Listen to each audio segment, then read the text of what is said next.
pegar minha sobrinha. E aí a gente parou aqui no supermercado. E quando a gente saiu do carro, ela bateu com a porta assim naquele ferro que fica ali bem do lado da calçada, né? Ah, rapaz, eu falei, minha filha, você não faz isso não, você não sabe o perigo que você correu agora, batendo na porta do meu carro. Porque a gente fica chateado, aquilo estraga, danifica o carro. E por mais que você depois repare, tá lá aquele arranhão, ou tá lá aquela moça no carro, aquela batida, você pode levar para o melhor lugar para corrigir, mas o carro perdeu a originalidade dele. E aí ele deprecia. Se vem um avaliador, ele bota lá aquela iluminação que eles colocam lá no teu carro, ele consegue identificar que tem massa ali, que aquele carro já passou por um processo de restauração. E aí o teu carro é depreciado. Então aquilo, assim, dói na gente, né? A mulherada entende mais aí, de repente, com uma roupa nova, né? Você comprou uma roupa nova, ganhou aquela roupa linda, aquele vestido maravilhoso, e você se arruma toda para sair, e de repente, quando você coloca o vestido, você percebe que tem um fio puxado. Ah, meu irmão, aí acaba com a noite dela. Olha, estragou, acabou com o meu vestido. Porque é algo que para ela é valoroso. E quando ela olha aquele fio puxado, por mais que ela leve na melhor costureira, está remendado. Está remendado, o vestido já não é mais o mesmo.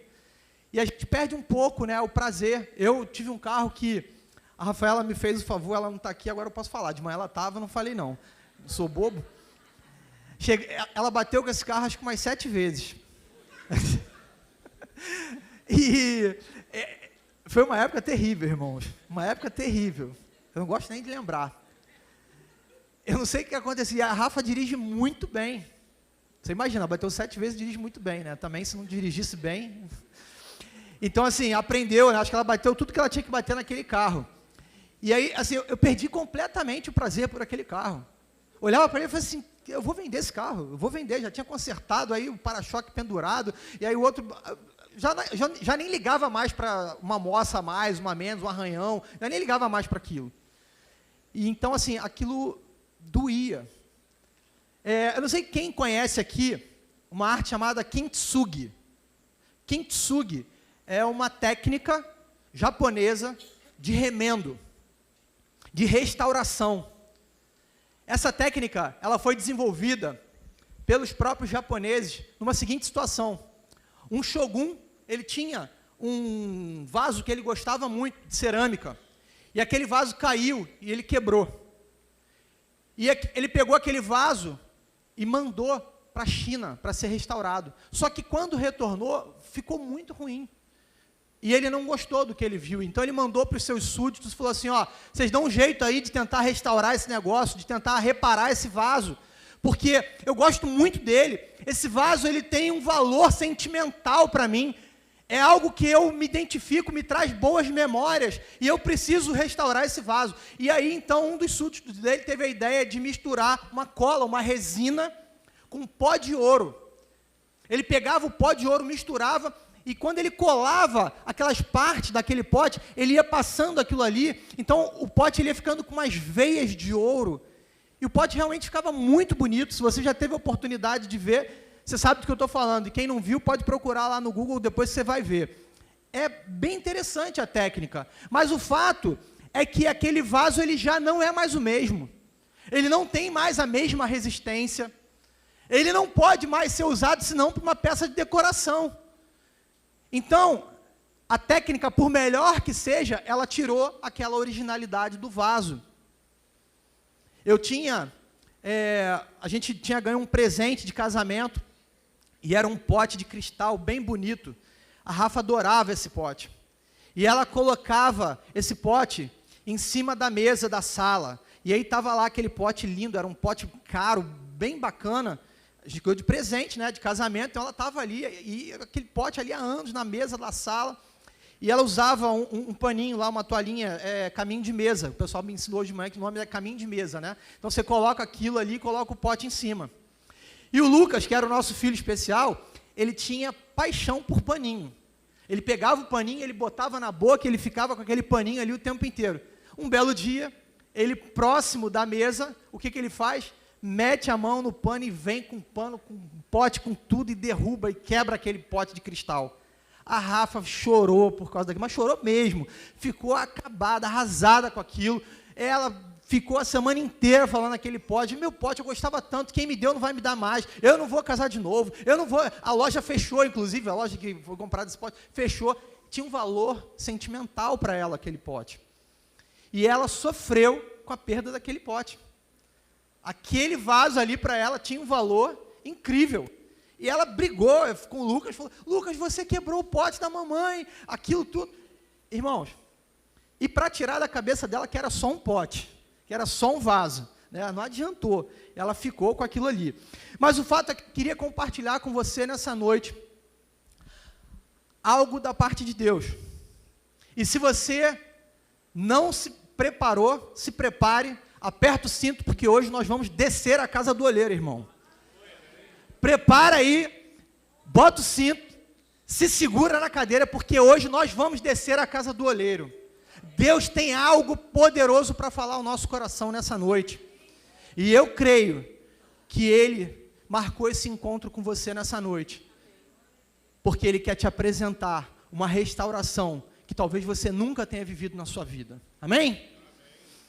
Esse mundo nós vivemos um mundo cheio de dores, cheio de decepções, de tristezas, mas Deus ele sempre se apresenta para cada um de nós como um Deus de restauração, um Deus que restaura, um Deus que faz questão de se relacionar comigo e com você. E hoje a gente vai apresentar um pouquinho desses passos aqui. Você que está com a sua Bíblia, eu queria te convidar a abrir lá no livro de Jeremias, capítulo 18, Jeremias, capítulo 18, nós vamos ler aí dos versos de 1 a 6. Você que abriu aí a sua Bíblia, se não abriu, a gente vai, está projetado já aqui. Jeremias 18, versos de 1 a 6, a palavra de Deus diz assim: essa é a palavra que veio a Jeremias da parte do Senhor. Vá à casa do oleiro, e ali você ouvirá a minha mensagem. Então fui à casa do oleiro e o vi trabalhando com a roda, mas o vaso de barro que ele estava formando se estragou em suas mãos. E ele o refez, moldando outro vaso de acordo com a sua vontade. Então o Senhor dirigiu-se a mim e falou: ó comunidade de Israel, a minha versão está um pouquinho diferente. Ó comunidade de Israel, será que não posso eu agir com vocês como fez o oleiro? Pergunta o Senhor. Como barro nas mãos do oleiro, assim são vocês nas minhas mãos, ó comunidade de Israel. Baixe sua cabeça, feche seus olhos. Deus, muito obrigado, porque a tua palavra ela é poderosa, Senhor. Tu és o grande oleiro, Pai. E nós estamos aqui, nessa noite, na tua casa, na casa do oleiro, porque nós queremos ouvir a tua voz. Espírito Santo, se revela para cada um de nós nessa noite, em nome de Jesus. Amém.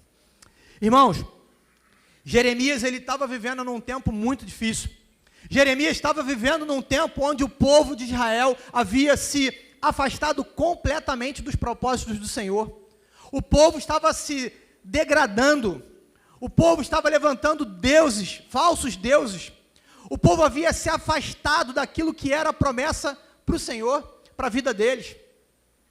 E a cada vez que Jeremias se levantava, ele se entristecia com aquela situação, ele olhava para aquele povo, ao ponto de Jeremias achar que já não havia mais jeito para aquele povo.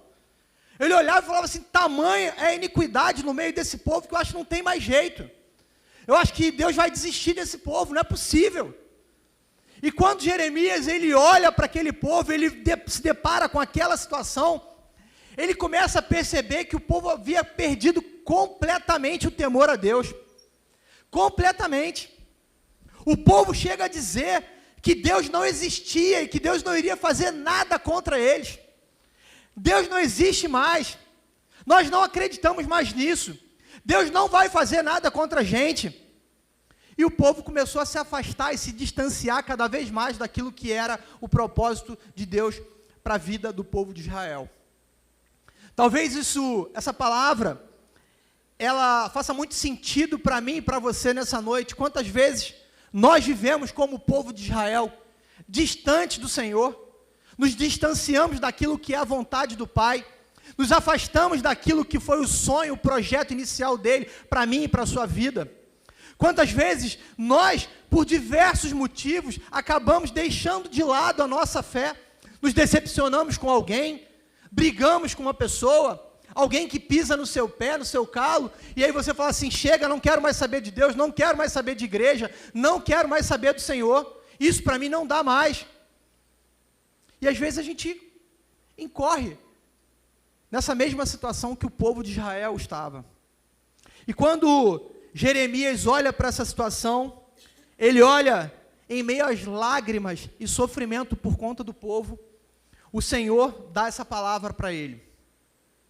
E eu queria destacar aqui a primeira coisa que nós aprendemos nesse texto. Nosso tema hoje é restauração, um processo que nos reconcilia com Deus. A restauração, ela faz parte de um processo que vai nos reconectar com o Senhor. A restauração é algo que vai nos aproximar de Deus novamente. É algo que tem o poder de religar a minha intimidade com Deus. Quando nós olhamos para esse texto, a primeira palavra que Deus dá para Jeremias é o seguinte: levanta-te. Para sermos restaurados e reconciliados com o Senhor, primeiro precisamos tomar um posicionamento. Posicionamento, irmãos. Muitas das vezes nós não queremos nos posicionar. Nós queremos a bênção do Senhor, nós queremos que Ele haja, nós queremos a intervenção dEle, mas nós queremos ficar na nossa zona de conforto. Nós queremos ficar lá quietinho no nosso canto, vivendo a nossa vida do jeito que está, nada muda. Me deixa quieto aqui assistindo o meu Netflix, descansando, porque eu não quero saber de ir para a igreja. Mas você quer que Deus mude a sua vida. E não tem problema de você assistir a sua série, de você assistir aquilo que você gosta, desde que isso também te aproxime de Deus, né, irmão? Porque, vamos lá, pelo amor de Deus, tem muita coisa aí que nos afasta do Senhor e a gente fica perdendo tempo vendo besteira na televisão. Então, assim, o seu tempo de lazer, ele é válido, é justo. Você trabalha, quer passar um final de semana, às vezes, lá descansando na sua casa, mas você precisa se posicionar. Levanta-te e desce à casa do oleiro. Essa foi a palavra que Deus deu para Jeremias. Você hoje saiu da sua casa, você se levantou e você veio até a casa do Senhor, a casa do oleiro. Você deu o primeiro passo para poder você estar na casa do Senhor e se reconciliar com Ele. Talvez você tenha chegado aqui nessa noite quebrado, um vaso vazio ou despedaçado, mas eu posso te dizer que na casa do oleiro você não sai da mesma forma que você entrou. Amém, irmãos? Porque você, quando chega na presença do oleiro, ele olha para você e ele fala assim: ei, eu estou vendo o que está dentro desse vaso, eu sei o que eu preciso fazer. Ele conhece de vaso, ele entende de vaso, ele é especialista nisso. Ele tem prazer em olhar para mim e para você. Interessante que quando nós olhamos para essa palavra que Deus dá a Jeremias e diz para ele assim: levanta-te, é para que Jeremias tivesse um posicionamento diante de Deus. Repara que, se você está com a sua Bíblia aí, lá em João capítulo 5, versículo 8, diz assim: então Jesus lhe disse: levante-se, pegue a sua maca e ande. Esse homem, ele era um paralítico, ele ainda não tinha sido curado, e Deus dá uma palavra para ele assim: levante-se. Mas como que eu vou me levantar se eu não sei andar, se eu não ando? E aquele homem foi curado durante o processo em que ele entendeu o posicionamento que Deus estava chamando para ele. Levanta-se, e ele se levantou.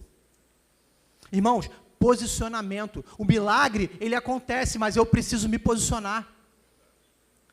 Deus, ele quer se revelar, mas eu preciso me posicionar. Deus, ele quer falar comigo e com você, mas eu preciso me posicionar. Eu preciso me posicionar na minha casa, no meu tempo a sós com Deus. Eu preciso me posicionar nos momentos onde eu estou distante da comunidade de fé, e as pessoas falam algo contrário à minha fé, e eu preciso me posicionar. Eu preciso me posicionar em todo momento. Se você olhar lá em 1 Reis, capítulo 19, versículo 7, Elias estava ali fugindo, com medo de Jezabel. Estava com medo, estava fugindo. E olha a palavra que Deus dá para ele. O anjo do Senhor voltou, tocou nele e disse: levante-se e coma, pois a viagem será muito longa. Levante-se, levante-se, saia do seu lugar de inércia, tome um posicionamento, erga a sua cabeça, não fique prostrado. Eu quero falar com você, eu tenho algo para fazer na sua vida, e você não pode ficar da mesma forma que você está. Posicionamento, precisamos nos posicionar, precisamos entender que quando Deus ele quer falar conosco, irmãos, às vezes a gente está lá, igual Jeremias, chorando, com medo, igual Elias, está difícil, a situação não está fácil, mas levante-se, levante-se, é Deus que está dando a ordem, é Ele que está falando para você: ei, eu quero fazer algo maravilhoso, dá o primeiro passo, faz a sua parte, porque se você fizer a sua parte, eu vou fazer a minha. Então levante-se. Jonas, ele estava lá, relutando com Deus para não falar ao povo de Nínive, e de repente Jonas, sentado, prostrado, murmurando diante de Deus, falando lá: eu não vou falar para esse povo, eu não vou lá, eu não quero saber desse povo, esse povo é muito violento, esse povo vai acabar comigo, eu não vou, não adianta. Aí Deus chega para ele e fala assim, Jonas capítulo 3, versículo 2, levanta-te e vai à grande cidade de Nínive e prega contra ela a mensagem que eu te digo. A mensagem não era dele, a mensagem era do Senhor, mas para que você fale a mensagem do Senhor, você precisa se levantar. Irmãos, entenda o seguinte, a obra não é sua, a obra é dele. Então se ele está mandando você se levantar, se levanta. É ele que faz. É ele que faz. Então se ele disser para você nessa noite assim, levanta-te, não pense duas vezes, levante-se. Levante-se e vá para a casa do oleiro. Para sermos restaurados e reconciliados com Deus, é necessário percebermos a necessidade ao nosso redor. Jeremias, ele olha para aquela situação, ele vê o povo de Israel completamente distante, ele olha para o povo e fala assim, esse povo perdeu a identidade que Deus deu para eles, esse povo se distanciou daquilo que era o propósito de Deus, eu preciso fazer alguma coisa, eu preciso mudar essa realidade, e ele identifica a necessidade de mudança, ele se levanta, ele vai à casa do oleiro, e quando ele chega na casa do oleiro, Deus fala com ele assim, você está vendo aqui o oleiro? Você está vendo o que ele está fazendo? Ele está construindo um vaso, e esse vaso, ele se desfez na mão do oleiro, ele amassou, e ele fez o vaso de novo, e Deus fala para ele assim, é isso que eu quero fazer com o meu povo. Mas para que ele pudesse viver essa experiência na casa do oleiro, primeiro, ele precisou de posicionamento. Segundo, ele precisou entender que havia uma necessidade diante do povo. Nós precisamos olhar para a nossa própria vida, nós precisamos olhar para a vida do irmão e precisamos entender que existe uma necessidade de mudança, de transformação, de pegar aquele vaso que às vezes está lá quebradinho, moído, e levar até a casa do oleiro e falar para ele, você é o especialista no vaso, resolve aqui porque eu não sei o que fazer. Jeremias, ele olhou para aquele povo, ele já não tinha mais esperança. Ele já não sabia mais o que fazer, mas ele sabia que tinha uma necessidade e que o povo precisava mudar. E quando ele olha para aquele povo, ele fala assim, ei, peraí, eu tenho um Deus que pode mudar essa realidade, ainda que eles não queiram, eu tenho um Deus que pode fazer isso, então eu vou descer à casa do oleiro, eu vou me levantar, eu vou fazer aquilo que Deus está mandando eu fazer. Irmãos, perceba qual é a necessidade das pessoas que estão à sua volta, perceba qual é a sua necessidade. Talvez você trabalhe com pessoas, você conviva com pessoas na sua casa que têm necessidades. E às vezes elas até são colocadas para você, às vezes elas são colocadas para mim, e a gente na nossa correria, a gente acaba não olhando para a necessidade do outro, e às vezes nem para as nossas próprias necessidades. Às vezes a gente não consegue ter tempo para parar e se olhar no espelho e falar assim, isso aqui não está legal, eu preciso mudar. E a gente vai deixando de lado. E essas necessidades, elas só vão aumentando. Essas necessidades, elas só vão nos distanciando cada vez mais de Deus. Essas necessidades, elas vão nos deixando cada vez mais frios e apáticos em relação ao Espírito Santo de Deus. Quando nós entendemos a necessidade, nós olhamos para ela e falamos assim, eu preciso mudar. E aí vem a palavra o quê? Conversão. Você retorna. Você fala assim, esse caminho não está legal, eu preciso mudar. E quando você desce a casa do oleiro, e você é restaurado, você volta a ter uma comunhão com Ele. Quando você desce a casa do oleiro, você vive o processo de transformação, você é reconciliado com o Pai, você é reconciliado com o oleiro, você é reconciliado com aquele que é especialista em produzir vasos. Ele é especialista em pegar vasos quebrados, maltratados, castigados e refazer. Esse é o nosso Deus, irmãos. Jeremias, ele desce à casa do oleiro. E quando ele desce à casa do oleiro, ele olha para aquela situação, ele fala assim, a casa do oleiro é um lugar de ajuste. A casa do oleiro é um lugar de eu chegar, olhar e ver o que está errado e resolver.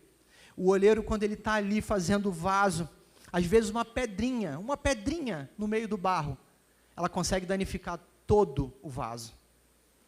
Aquela peça que estava sendo produzida, ela é toda comprometida por conta de uma simples pedrinha, que estava ali no meio daquele barro. Uma simples pedrinha. Você reparou que isso acontece na minha vida e na sua vida? Às vezes coisas muito pequenas que entram na nossa vida e nós não damos atenção. E aquilo vai criando cada vez um buraco maior, e um buraco maior, e um buraco maior. E aquilo nos afasta completamente do Senhor. Quando Deus ele fez o homem e a mulher lá no Éden, Ele criou o homem e a mulher para que eles vivessem em completa sintonia com o Pai. Intimidade com Ele constante. Deus chegava ali todo entardecer e se encontrava com eles, e falava com eles, se relacionava com eles. E aí quando entra o pecado no mundo, aquilo passa a distanciar o homem de Deus. Quando entra uma pequena pedrinha chamada pecado na vida de Adão e Eva, isso altera todo o projeto que Deus tinha para mim e para a sua vida. Precisamos estar atentos. Precisamos observar aquilo que temos vivido, aquilo que tem nos afastado de Deus. Irmão, são nas pequenas coisas. Se você olhar uma pedra enorme na sua frente, você não vai tropeçar. Agora uma pedra pequenininha, você está distraído, você passa e tropeça. São as pequenas coisas que fazem a gente tropeçar. Pequenas coisas. As pequenas coisas que destroem esse vaso. O Senhor aponta em toda a Bíblia, de Gênesis a Apocalipse, para a reconstrução do vaso. O Senhor aponta de Gênesis a Apocalipse um chamado para mim e para você, para que nós desçamos à casa do oleiro.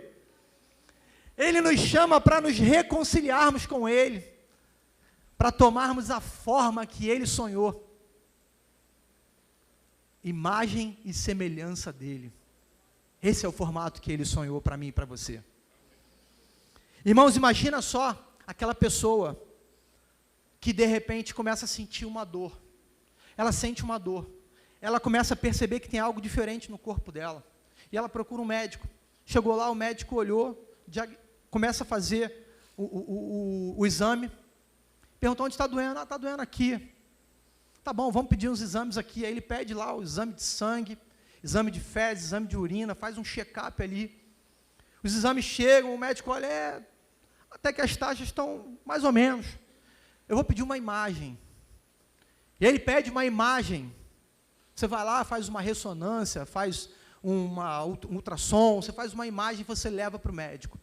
Chegou lá, o médico olhou a imagem e falou assim, parece que tem algo estranho aqui. Parece que tem algo que não está normal. A gente precisa tratar. E ele vai lá e te medica. Te manda um remédio para você tomar. E aí você fala assim, não, peraí, não concordo com esse diagnóstico, não, vou procurar um outro médico. E aí você vai e procura um outro médico. Tudo está apontando para que você tenha aquela doença. A dor que você sente, os exames que você fez, o médico diagnosticou, e você procura um outro médico, você vai ouvir uma outra opinião, e aí você chega lá e ouve a mesma coisa daquele outro médico. Realmente você tem algo aqui, a gente precisa tratar. Aí você fala assim, não vou tratar, não quero saber disso. Você negligencia o tratamento. Você abre mão do tratamento. E você deixa isso para lá. O que vai acontecer? Chega uma hora, meu irmão, que aquele negócio está maior e aquilo te mata. Aquilo te leva a óbito. Às vezes a gente está vivendo assim. Deus está apontando para você assim, olha só, tem algo aqui que não está legal. Você precisa olhar para você. Existe uma necessidade de mudança nessa área da tua vida. Existe uma mudança na tua vida que eu preciso fazer, Leandro. E aí eu deixo aquilo de lado. E quando eu vou ver, a gente morre espiritualmente. O vaso se quebra por inteiro. Mas que bom que nós temos um Deus que é maravilhoso e é especialista em restaurar vasos. Amém? Vamos seguir aqui. Para sermos restaurados e reconciliados com Deus, precisamos permitir que o oleiro faça o seu trabalho. Jeremias, quando ele desce, ele chega à casa do oleiro, o convite que Deus deu para ele foi o seguinte: você vai chegar lá e você vai observar. Repara lá no versículo 4, o que ele diz? Como o vaso que o oleiro fazia de barro se lhe estragou nas mãos, tornou a fazer outro vaso, segundo bem lhe pareceu. Ele foi chamado para olhar, para observar, não foi para meter a mão. Nós somos chamados na casa do oleiro, muitas vezes, para podermos observar, ouvir, perceber aquilo que Deus quer fazer na nossa vida, e às vezes a gente fica querendo dar uma mãozinha para Deus. Deus, espera aí, você não reparou, o vaso não está bem legal não, eu acho que eu preciso dar um ajuste aqui, e aí você quer meter a mão onde você não conhece, naquilo que você não domina. Irmãos, o especialista em vaso é quem? É o oleiro. Não era Jeremias. Então, quando ele desce à casa do oleiro, é para ele observar. O especialista em reconstruir vasos é Deus, não eu e não você. Então, não coloca a mão naquilo que você não sabe fazer, mas se posiciona. Se posiciona. Levanta. Levanta. Percebe a necessidade. Vai até a casa do oleiro. Observe e fala para ele: Deus, estou vendo aqui. Realmente o vaso não está legal. O que você vai fazer agora? E ele vai falar: deixa comigo, eu sei o que fazer, pode deixar, espera aí aqui, ó. E ele vai lá e ele amassa o vaso. E ele começa a amassar o vaso. E ele começa a tirar aquela forma errônea do vaso. E começa a refazer aquele vaso. Irmãos, se você pegar a pessoa que está do teu lado aí e der um amasso nela, quanto mais você amassa, mais perto você está dessa pessoa. Quando você amassa essa pessoa que está do teu lado aí, você vai falar assim: olha, mais perto eu estou de você. E às vezes Deus está ali amassando a gente. Ele está ali amassando a gente, porque Ele quer refazer o vaso. Porque Ele te ama, porque Ele me ama, porque o prazer dEle é ver o vaso perfeito, é ver o vaso para aquilo que ele foi criado e destinado. Existem vasos. Eu imagino que Jeremias, quando ele desceu à casa do oleiro, ele deve ter pensado assim: e agora, qual é o oleiro? Porque era algo comum naquela época, você construir vasos de barro. Então eu imagino que deviam ter muitos oleiros naquela região. Eu imagino que deviam ter várias pessoas que trabalhavam construindo vasos. E de repente, quando Jeremias recebe aquela palavra para que ele se levantasse, ele descesse à casa do oleiro, ele não hesitou, ele não perguntou qual era o oleiro, ele simplesmente foi. E quando ele chegou lá, ele observou aquilo, ele falou assim: Deus hoje me deu uma aula, e Deus é estrategista, irmãos, Ele é pedagógico, Ele gosta de fazer algo que você nunca mais vai esquecer. E quando ele leva Jeremias lá para observar aquilo fica gravado na mente de Jeremias. Aquilo ficou gravado na cabeça dele. E hoje nós estamos aqui falando de quê? Reconstrução de vasos, porque ele viveu aquele momento. Nosso Deus é um Deus lúdico. Às vezes você está vivendo situações na sua vida e você está pedindo para Deus para te livrar dessas situações. Mas eu queria te dizer que nem sempre isso vai acontecer. Nem sempre você vai ser livre das circunstâncias. Ele falou que no mundo nós teríamos aflições, mas que nós tivéssemos bom ânimo, porque Ele venceu o mundo. Quando Jesus ele estava no Getsêmani, Ele ora e Ele fala assim para o Pai: Senhor, se for possível, passa de mim esse cálice, contudo seja feita a sua vontade. O desejo dele como homem não era ir passar por aquilo, obviamente ele sabia o sofrimento que ele iria encarar, mas ele submete a vontade dele à vontade do Pai. É o que nós precisamos entender. O vaso, ele não tem desejos. Quem dá a ordem para o vaso é o oleiro.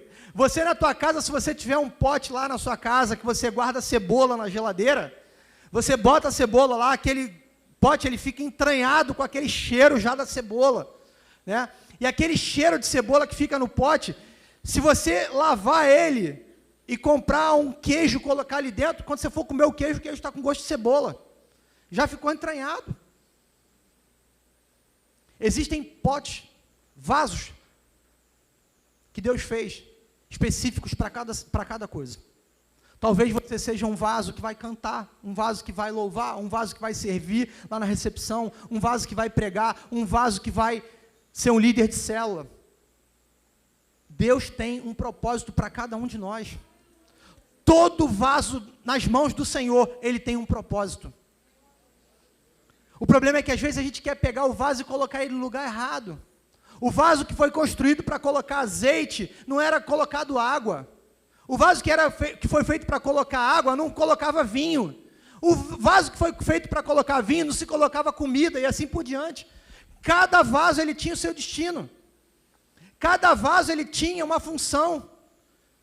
Tinha um propósito. O problema é que às vezes a gente acha que a gente entende, a gente quer dar uma mãozinha para Deus, e a gente acha que pode fazer isso. Nós precisamos entender que o trabalho, ele é do oleiro, e não meu, e não seu. Irmãos, Deus, ele dá uma palavra para Jeremias, e ele se levanta e ele desce. Ele vai para a casa do oleiro, ele percebe a necessidade do povo, ele observa o oleiro trabalhando. Em quarto lugar, para sermos restaurados e reconciliados com Deus, precisamos observar que Deus não despreza nenhum vaso que se estragou. Eu vou repetir, Deus não despreza nenhum vaso que se estragou. Amém. Irmãos, isso é poderoso. Ontem nós estávamos lá no encontro dos homens, e nós pudemos ouvir um testemunho. Nós ouvimos o testemunho de um vaso, que foi consagrado quando era criança ainda, diante do Senhor. Mas aquele vaso, que foi consagrado para o Senhor, um dia ele se afastou da presença de Deus. E ele foi viver da forma como ele queria. Ele achou que ele podia dar um destino para o vaso que ele quisesse. E ele começou a viver a vida dele, se envolveu com droga, se envolveu com prostituição, se envolveu com bebedeira, se envolveu com muita coisa. Aquele vaso estava completamente quebrado. Aquele vaso tinha perdido completamente o propósito que Deus havia feito. Mas aquele vaso foi totalmente quebrado e restaurado. E hoje, aquele vaso serve aqui na casa do Senhor. Irmãos, esse é o nosso Deus. Esse é o nosso Deus. Ele não perde nenhum vaso. Nenhum vaso.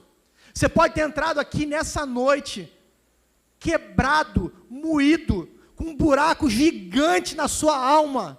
Mas eu quero te dizer que o Senhor está aqui, o oleiro está aqui nessa noite, e Ele quer amassar você, Ele quer refazer o vaso, Ele quer trazer de volta utilidade para esse vaso. Irmãos, não tem como a gente duvidar desse poder de restauração de Deus. Quantas vezes eu e você nos apresentamos completamente quebrados diante de Deus? Quantas vezes? Quantas vezes nós nos apresentamos diante dEle? Agora, o mais interessante é que esse Deus, eu falei aqui da técnica, né? Kintsugi, é um remendo por mais bonito que seja, é um remendo. Por mais bacana que fique aquele vaso ali, todo com fios de ouro, ele é um vaso remendado. E Deus não faz remendo em vaso. Deus, ele quebra e faz de novo. O olheiro, quando olha para aquele vaso, ele fala assim, tá ruim, eu não vou fazer remendo. Eu vou quebrar e vou fazer de novo. Ele não faz um puxadinho no vaso. Ele não leva o vaso para a oficina lá, né? O nosso dente, às vezes, quebrou, comendo alguma coisa, você vai lá no dentista, ele restaura o seu dente. O seu carro você bateu, você leva lá na oficina de funilaria, e ele restaura o seu carro. Deus não, ele faz novo. Ele faz novo. Ele refaz o vaso do zero. Ele fala assim, peraí, remendo não. Ele não quer deixar o vaso frágil. Ele não quer tirar o valor do vaso. Ele fala assim, agora eu vou fazer um vaso melhor. Agora eu vou fazer um vaso melhor. Agora eu vou fazer um vaso e eu vou colocar um adorno nele.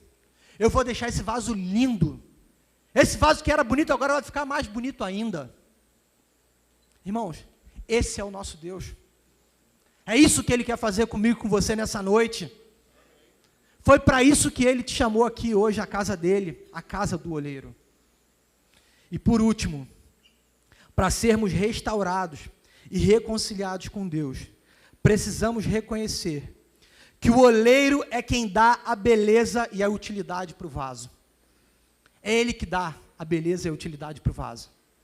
É Ele que diz aonde Ele quer e como Ele quer e o que Ele vai colocar dentro. Repara aqui, 2 Coríntios 4, 7, segunda carta de Paulo aos Coríntios, capítulo 4, versículo 7, diz assim, temos, porém, esse tesouro em vasos de barro, para que a excelência do poder seja de Deus e não de nós. A excelência do poder está naquilo que está dentro do vaso e não no vaso. Um vaso, ele não pode ser um vaso vazio. O galo está cantando, hein? Irmãos, não pode ser um vaso vazio. Deus, Ele te chamou para ser um vaso preenchido, cheio do Espírito Santo. Um vaso que vai receber algo muito poderoso, que é a presença dEle. Você quer isso nessa noite? Irmãos, enquanto eu preparava esse sermão, essa palavra, eu me lembrei de uma música. Eu cantei hoje de manhã, hein? Cantei hoje de manhã. Cadê o Mezeiro? Mezeiro, me ajuda aqui, Mezeiro. Cantei de manhã, o pessoal não gostou muito, não. Tem uma música que diz assim: eu quero ser Senhor amado, como um vaso nas mãos do oleiro, quebra minha vida e me faça de novo. Eu quero ser, eu quero ser um vaso novo. Você deseja ser esse vaso novo nas mãos do Senhor? Se você deseja isso, eu queria que você fechasse seus olhos, abaixasse a sua cabeça. Nós vamos orar, nós vamos falar com o Pai, nós vamos colocar diante dele a nossa vida como vaso quebrado diante do oleiro. Nós vamos pedir para ele nessa noite: Jesus, faz de novo, faz mais uma vez, faz de novo, Deus, restaura o vaso, Senhor. Irmãos, um vaso quebrado lá fora, ele vai para o lixo, mas nas mãos do Senhor, ele é transformado num vaso novo. Você não é descartável para Deus, você não é descartável para Ele. Pai, nós estamos aqui diante do Senhor, Pai, da Tua presença, Pai. Que presença maravilhosa, Senhor. Como é bom nós sentirmos, Deus, essa presença. Como é bom nós sabermos que o oleiro está presente nessa noite. Essa é a tua casa e aqui estão os teus vasos, Pai. Deus, nós queremos te pedir, quebra a nossa vida, Pai, faz de novo, Senhor. Nós sabemos que dói, Pai, às vezes ser quebrado, ser amassado, mas é prazeroso quando nós olhamos, Deus, e percebemos que nos tornamos um vaso de honra para o Senhor. Louvado seja o teu nome, Pai. Muito obrigado, Senhor, porque o Senhor não desiste de nós.